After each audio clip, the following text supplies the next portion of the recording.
Perhatikan, gadis itu mengambil jarum perak dan menusukkannya ke nenek yang sudah meninggal. Setelah dia menusukkan 81 kali, nenek yang sudah meninggal setengah bulan tiba-tiba hidup kembali secara ajaib. Ternyata gadis itu sebenarnya seorang tabib Tiongkok. Hanya karena dia datang dari dunia nyata. Baru saja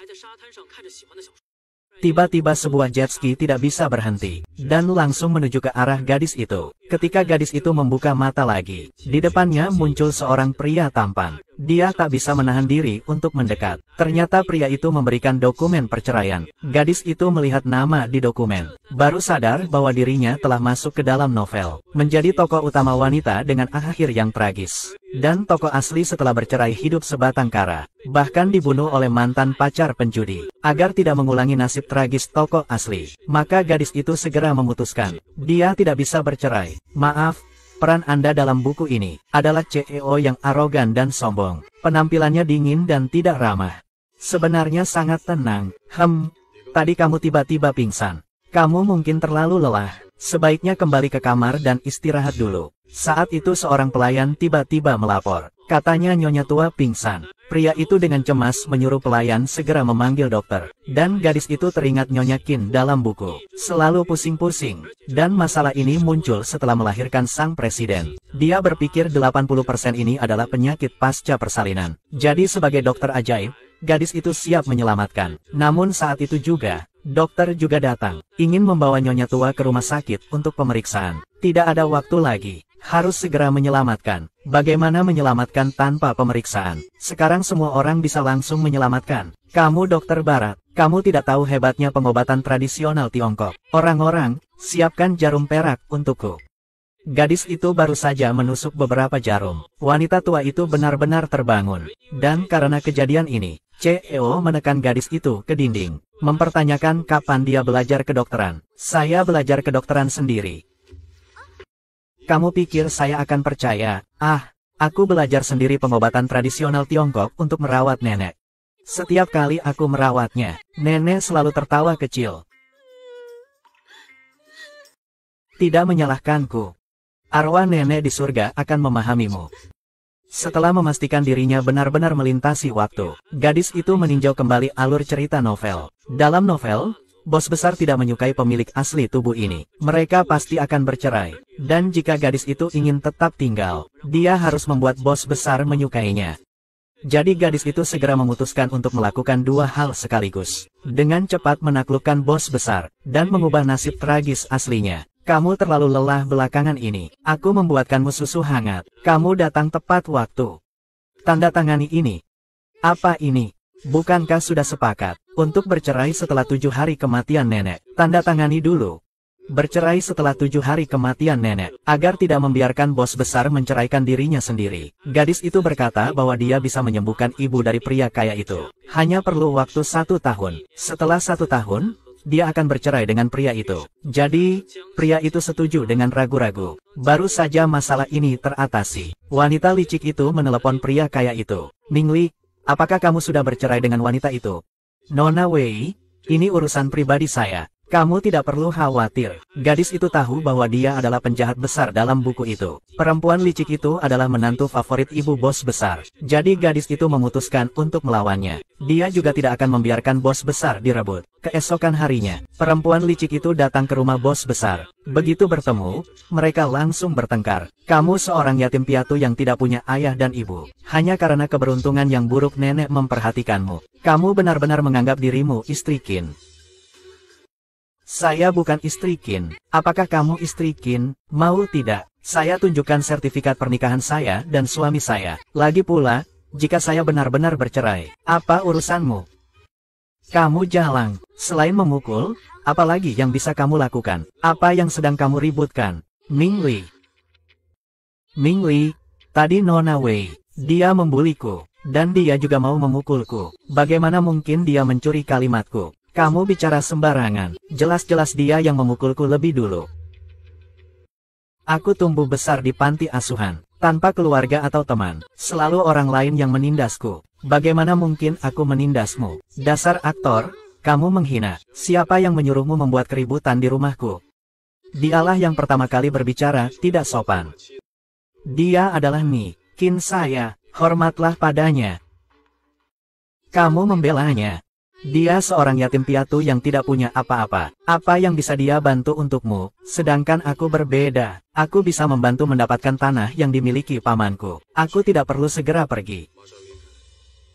Gadis itu memikirkan tanah yang dimiliki paman liciknya. Tanah itu masih sangat penting bagi bos yang berkuasa. Dan gadis itu ingat kalau dia punya anak yang terkena penyakit aneh. Jadi dia memutuskan untuk memulai dari sini. Membantu bos mendapatkan tanah itu. Membuat bos menyukainya. Kamu tadi bilang, kamu bilang aku istrimu. Jadi, memanggilmu suami seharusnya tidak masalah, kan? Atau kamu ingin aku memanggilmu sayang?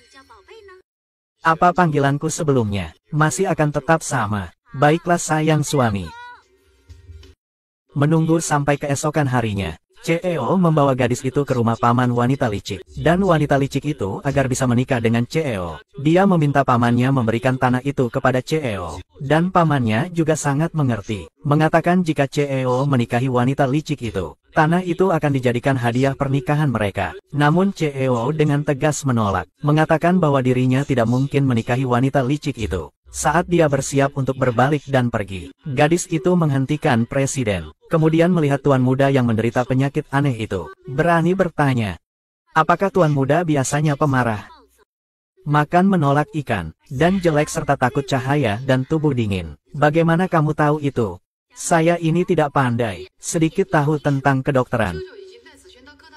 Sudah saya periksa, kamu yang cuma sedikit tahu, cepat pergi, kamu. Pada saat itu, si anak muda kaya mendadak gila, mencengkeram leher pengurus. Melihat itu, gadis itu buru-buru mengeluarkan ponsel dan menyalakan lampu kilat. Ini membuat tuan muda yang sedang marah menjadi tenang. Lalu dia berkata bahwa dia bisa menyembuhkan penyakitnya. Saat itu, seorang wanita licik di sebelahnya mengatakan gadis itu omong kosong. Tetapi gadis itu malas berbicara dengannya. Langsung memeriksa denyut nadi tuan muda kaya itu. Setelah memastikan kondisi penyakitnya, dia berkata bahwa dia bisa menyembuhkannya. Namun, dia hanya punya satu syarat, membiarkan orang kaya memberikan tanah yang dibelinya kepada Wenfu. Orang kaya itu demi putranya yang tercinta, langsung setuju. Gadis itu perlu menemukan dengan tepat 13 titik paling berbahaya, seakurat mungkin. Kutukan berbalik. Kenapa aku harus memaksa ini?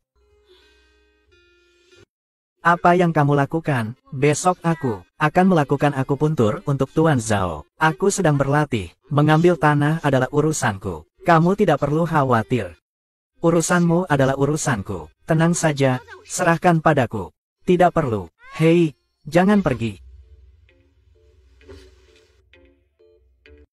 Kenapa aku tidak bisa bergerak? Habis sudah. Tidak sengaja menyentuh titik akupunturmu. Kamu baru bisa bergerak besok. Maaf. Sudahlah. Jadi, malam ini kamu terpaksa temani aku tidur. Ya, kamu bisa pergi ke kamar lain, kan? Biar aku bantu kamu membuka. Aku juga tidak bisa bergerak. Bukankah kamu bilang tidak bisa bergerak? Kenapa tanganmu bisa bergerak? Aku kedinginan. Tangan jangan sembarangan pegang. Perut ya, Ji Suyan.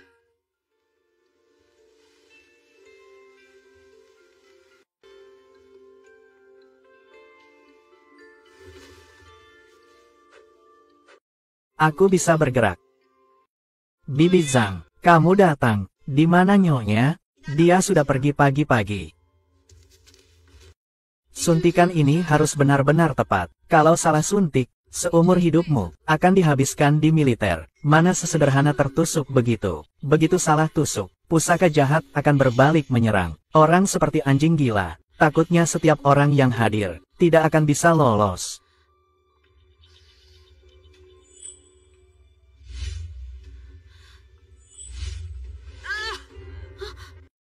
Kenapa? Takutnya bukan terjadi kecelakaan. Tidak apa-apa, hanya sedikit sakit saja. Sakit itu normal.